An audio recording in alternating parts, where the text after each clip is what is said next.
Alright folks, it's time for the Bash in Berlin preview and prediction video. Y'all know how I get down. Card is subject to change this time. Before I get too deep into the video, there's an advertised match with LA Knight versus a mystery opponent.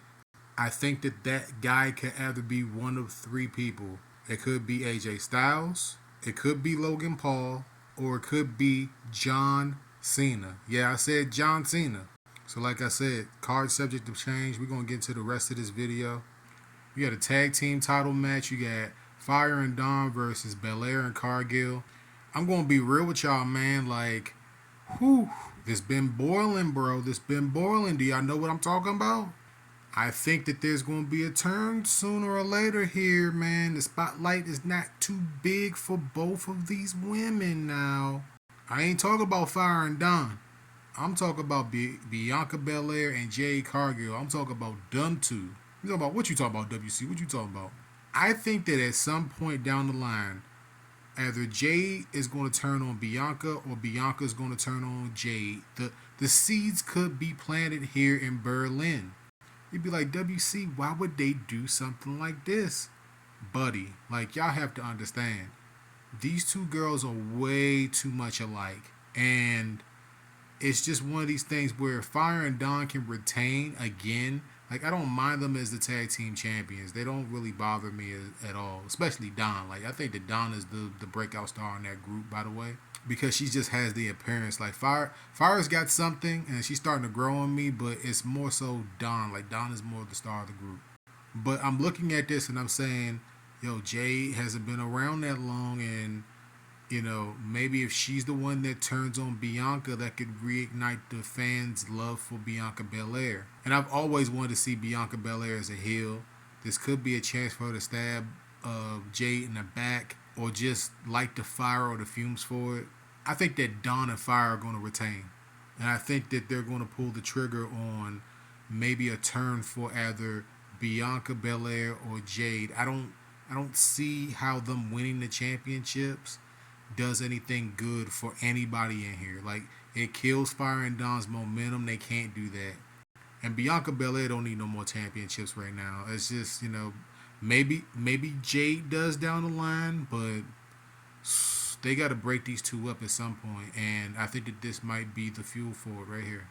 Next up, you got CM Punk versus Drew McIntyre in a strap match. This whole storyline is starting to be like it seems like it's dragging a little bit. I mean, Punk is mad at McIntyre because of like an arm bracelet now. Like, that's like the premise of the whole feud. I mean, I get it. Like, there's like a couple of chains that I have that was given to me, and I really hold it near and dear to my heart. I mean, I'm pretty sure it's like 2, 3, 4 cents. It was probably made out of something that really wasn't that special, but it's just the symbolism of it. So I understand why Punk is angry in storyline. I get it. But Drew McIntyre has gone through hell, man. Like, Drew McIntyre has been screwed over multiple times by CM Punk, cost a championship by CM Punk. I mean, like, look at Drew McIntyre's face. Like, his face, his face is like the most concerning face that you'll see during this whole little rollout here. Like, his face is like he's just not playing anymore. Punk lost at SummerSlam. I don't expect for him to lose too much to McIntyre. Him winning here makes sense. They could do 50-50 booking with these guys until Royal Rumble. I told you guys that SummerSlam was going to be the first of many, and this is just another match along the way for them to tell that story. I think that CM Punk wins the match, but he probably doesn't get his arm bracelet back. Does that make any sense? I wouldn't be surprised if Punk wins the match, but McIntyre still beats the hell out of him. I think that might be the ultimate outcome here. Next up, you got a mixed tag team match between Rhea Ripley and Damian Priest and Liv Morgan and Dominik Dirty Dom Mysterio. I mean, if the Judgment Day is really over, like, or the way that we knew it was, like, it's like, there's no way in the world that Liv and Dominik can lose this match. Like, if it's really, really over. But then again, you guys had to understand, like, this is the beginning of a feud, a long feud that they're going to be feuding back and forth. Rhea Ripley's going to get her another championship match at some point against Liv Morgan, unless Charlotte Flair shows up from out of nowhere. I'm pretty sure that you can place bets on that. I think it's just the countdown to when Charlotte just shows up and challenges Liv. But anyway, like, I don't know, like this is one of the hardest matches I've had to pick in a while, because you can make a case for both sides of this.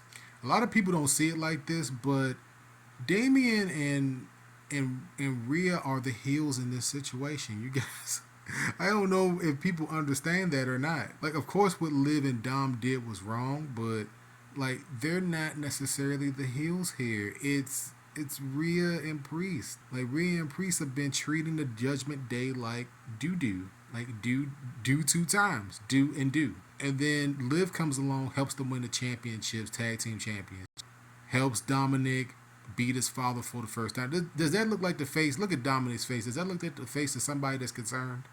I think that, I'll say it like this. I think that Rhea and Priest win the match and they get a little bit of get back. I think that Rhea is going to pin Liv and then get her championship opportunity that way. Does that make any sense?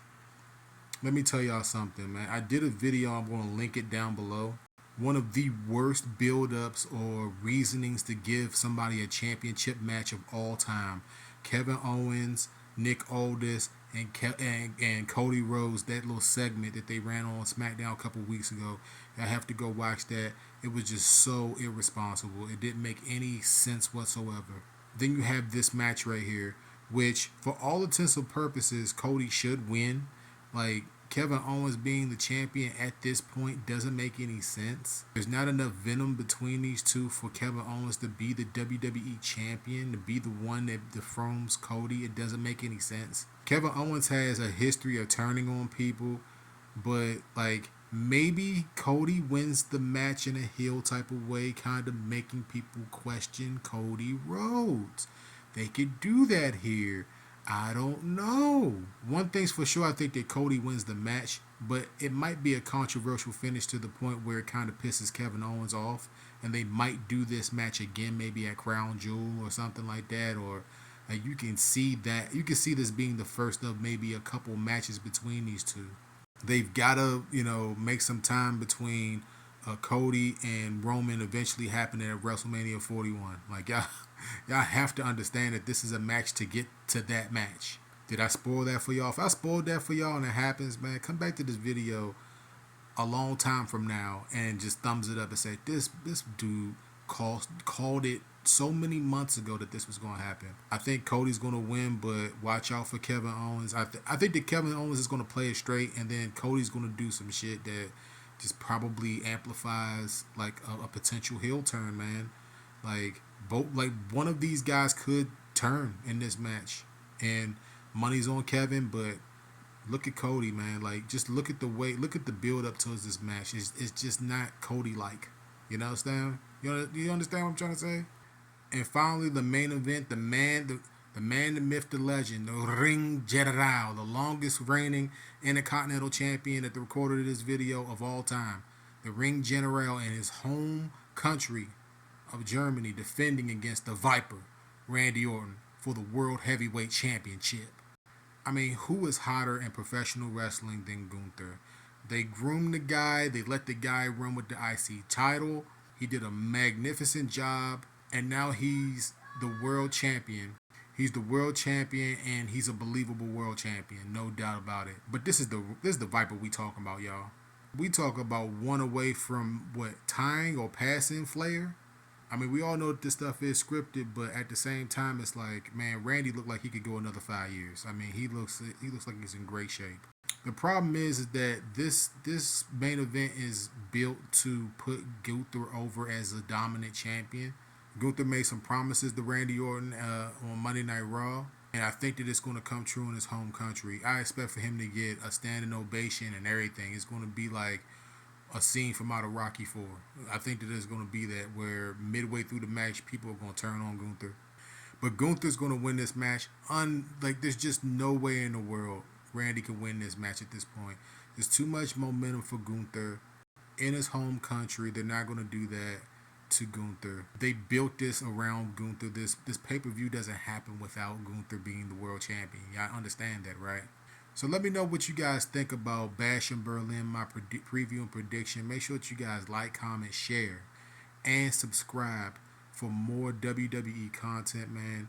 There's not too many people on the planet that do this better than me. All right? That do it better than this guy right here.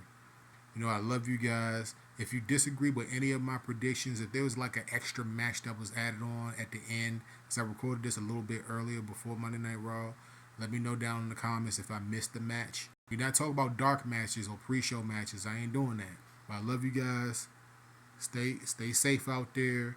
If you're in Berlin, go ahead cheer on y'all man Gunther. You know, I'll be watching Saturday with everybody else. And until next time, peace out.